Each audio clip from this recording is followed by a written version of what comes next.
और खबर अब उत्तर प्रदेश की अमेठी से है। अमेठी में धर्मांतरण का दबाव बनाने का मामला सामने आया है। 3 शख्स पर आरोप लगा है कि उन्होंने जबरन इस्लाम धर्म कबूलने के लिए एक शख्स को मजबूर किया और जब उसने ऐसा नहीं किया तो उसके साथ घिनौनी हरकत को अंजाम दिया गया। पुलिस ने तीनों आरोपियों को गिरफ्तार कर लिया है। पूरी जानकारी इस रिपोर्ट में आपको दिखाएंगे।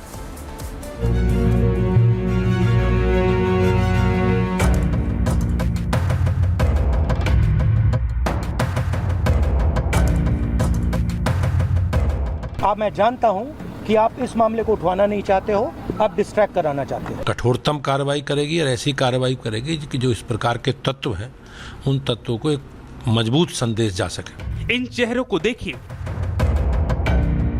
पुलिस शिकंजे में खड़े ये 3 वो चेहरे हैं जिन्होंने अमेठी में दुष्कर्म और धर्मांतरण का गंदा खेल खेला।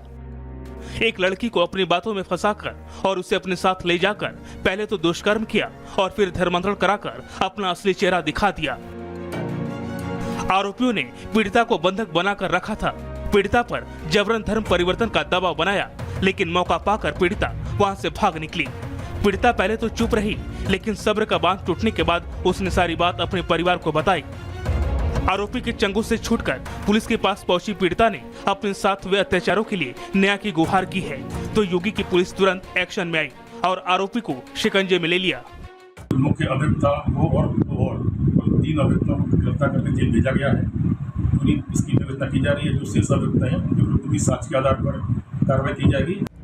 चुनाव में राहुल गांधी जिस अमेठी का खुद को बेटा और भाई होने का दावा करते हैं, जिस अमेठी से पुराना रिश्ता होने की बात करते नहीं थकते, उसी अमेठी में एक बेटी के साथ घिनौना पाप हुआ।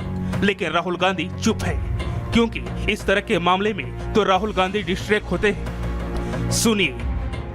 इस इंसिडेंट में आया हूं, यहाँ पे मैं डिस्ट्रैक्ट नहीं करना चाहता हूं, इसलिए मैं यहाँ इनका मामला उठाने आया हूं। देखिए भैया, मैं यहाँ इस मामले में आया हूँ। अब मैं जानता हूँ कि आप इस मामले को उठवाना नहीं चाहते हो, आप डिस्ट्रैक्ट कराना चाहते हो। क्या यह खबर देखने के बाद आप अपने बिजी शेड्यूल में से वक्त निकालकर उस बेटी का दर्द बांटने जाएंगे? क्या उन आरोपियों के खिलाफ एक्शन लेने के लिए आगे आएंगे?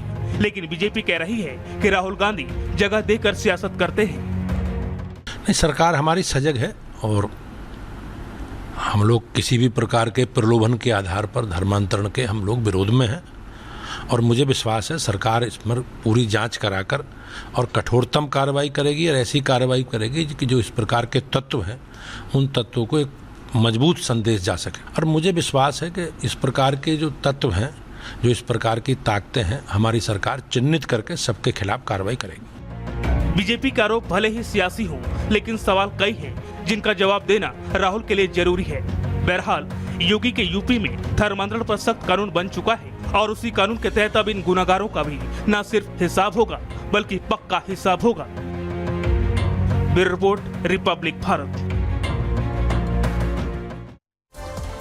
तो अवैध धर्मांतरण करने को मजबूर किया गया। वैसे में सवाल ये कि अमेठी में अवैध धर्मांतरण पर राहुल गांधी चुप क्यों है? राहुल गांधी मुखरता के साथ हर बात पर सवाल पूछते हैं, लेकिन जब मामला अमेठी का आता है जो कि गांधी परिवार का गढ़ माना जाता है, वहां से इस तरीके की घटना सामने आई तो वो चुप क्यों है? और ऐसे कौन कौन से वो मामले हैं जिन पर वो उनकी चुप्पी देखने को मिली है, वो भी समझिए। कन्नौज रेप कांड पर राहुल गांधी चुप नजर आते हैं क्योंकि जिस पर आरोप लगे वो समाजवादी पार्टी से नेता। अयोध्या रेप कांड पर चुप, वही वजह समाजवादी पार्टी का नेता। और इसके अलावा कोलकाता रेप कांड पर भी उनकी चुप्पी देखने को मिली। उन्होंने कहा कि मुझे मामले से अब डिस्ट्रैक्ट मत करिए, भटकाने की कोशिश मत करिए। अमेठी धर्मांतरण पर भी सवाल वही बना हुआ है कि क्या राहुल गांधी बोलेंगे, क्योंकि ये अमेठी वही जगह है जो कि गांधी परिवार का गढ़ है, जहां से उनके ज्यादातर परिवार के नेता चुनकर के आए हैं। लेकिन अब ऐसे में सवाल वही कि क्या यहां पर भी इसी तरीके से चुप्पी रहेगी या कुछ बोलते हुए नजर आएंगे?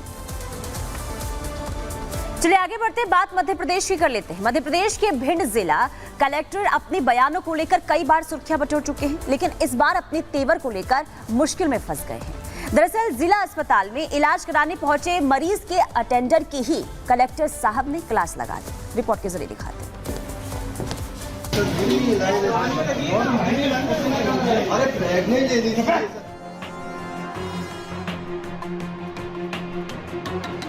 आप क्या बात कर रहे हैं?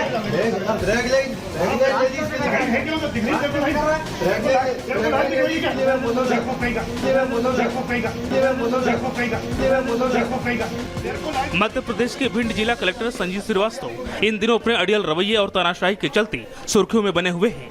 इस बार कलेक्टर एक मरीज के अटेंडर से ही भिड़ गए। कलेक्टर साहब ने अटेंडर को जमकर फटकार लगाई। इतना ही नहीं, कलेक्टर बदतमीजी पर भी उतर आए।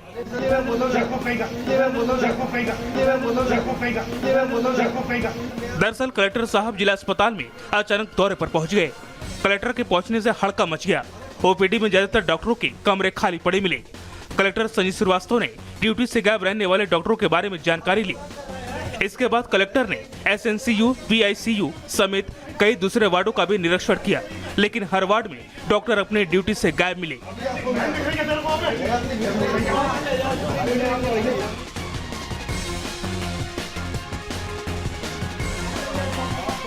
जिला अस्पताल में डॉक्टर अपनी ड्यूटी से गायब मिले, जिससे कलेक्टर साहब की नाराजगी बढ़ गई। कहते हैं ना, कहीं का गुस्सा कहीं निकालना, तो कुछ ऐसा ही हुआ। डॉक्टरों का गुस्सा कलेक्टर साहब ने मरीज के अटेंडर पर ही निकाल दिया।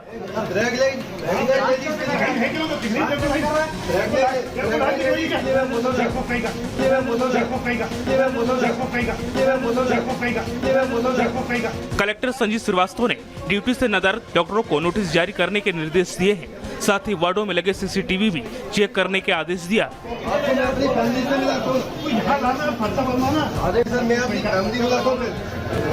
जिला अस्पताल की बद इंतजामी से कलेक्टर साहब इतना झल्ला गए थे कि ओपीडी के बाहर खड़े एक मरीज के अटेंडर को बगैर लाइन का पर्चा बनवाने देखते भड़क गए और उन्होंने अटेंडर की भी जमकर क्लास लगा दी। कलेक्टर साहब के रवैये से नाराज अटेंडर ने बदसलूकी का विरोध किया, जिससे कलेक्टर साहब को और गुस्सा आ गया।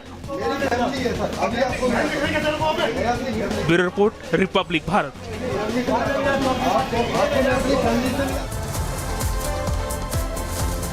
और अब बात होगी रूस यूक्रेन की। रूस यूक्रेन के बीच लगातार युद्ध जारी है, लेकिन अभी की बात करें तो यूक्रेन का एक मजाक, वहां के राष्ट्रपति जेलेंस्की का एक मजाक कहीं ना कहीं भारी पड़ते हुए नजर आ रहा है। बिल्कुल, इस वक्त कैसे देखें, कुर्स्क जो है वो कुरुक्षेत्र बन चुका है और कैसे ताबड़तोड़ हमले दोनों ही तरफ से, यानी कि रूस और यूक्रेन की तरफ से जारी हैं, वो आपको रिपोर्ट के जरिए दिखाते हैं। और कैसे आपको बता दें कि जेलेंस्की का एक मजाक पुतिन के लिए इतना हावी हो गया, यानी कि गुस्से में किस तरीके से पुतिन भड़क गए हैं, वो भी आपको रिपोर्ट के जरिए समझाते हैं।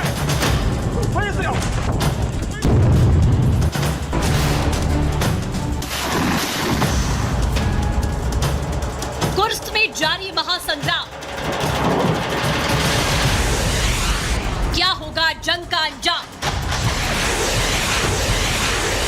पुतिन का सीक्रेट ऑपरेशन, घिरने से जेलेंस्की की टेंशन। रूस का कुर्स्क अब कुरुक्षेत्र बन चुका है। जंग का निर्णायक मोड़ क्या यहीं से निकलने वाला है? दोनों ओर से ताबड़तोड़ हमले हो रहे हैं, लेकिन पुतिन के अटैक अब यूक्रेन आर्मी के लिए घातक बन चुके हैं। उसके पीछे है पुतिन का वो गुस्सा जो जेलेंस्की के एक मजाक की वजह से भड़क गया। रशियन आर्मी ने कुर्स्क में यूक्रेनी टैंक को ध्वस्त कर दिया। एक के बाद एक ताबड़तोड़ वार हो रहे हैं। पुतिन ने पहले यूक्रेनी आर्मी को अंदर घुसने दिया, फिर एक साथ ऐसे हमले किए जा रहे हैं कि जमीन से आसमान तक जेलेंस्की की सेना दहल उठी है। यूक्रेन पर बारूद बरसाने में पुतिन क्यों आक्रामक हो गए हैं? क्योंकि एक दिन पहले यानी यूक्रेन के नेशनल डे पर जेलेंस्की ने उनका मजाक बनाया। रेड स्क्वायर का बीमार बूढ़ा आदमी जो लगातार सभी को रेड बटन की धमकी देता रहता है, उसकी कोई भी धमकी हम पर असर नहीं करेगी। जेलेंस्की के जोश की वजह से एक नई यूक्रेनी ड्रोन मिसाइल, जिसके दम पर उन्होंने कहा है कि यह हथियार युद्ध में रूस को पीछे ढकेल देगा। पुतिन को रोकना आसान नहीं है, क्योंकि कुर्स्क में घुसती यूक्रेन आर्मी के खिलाफ अब रूसी राष्ट्र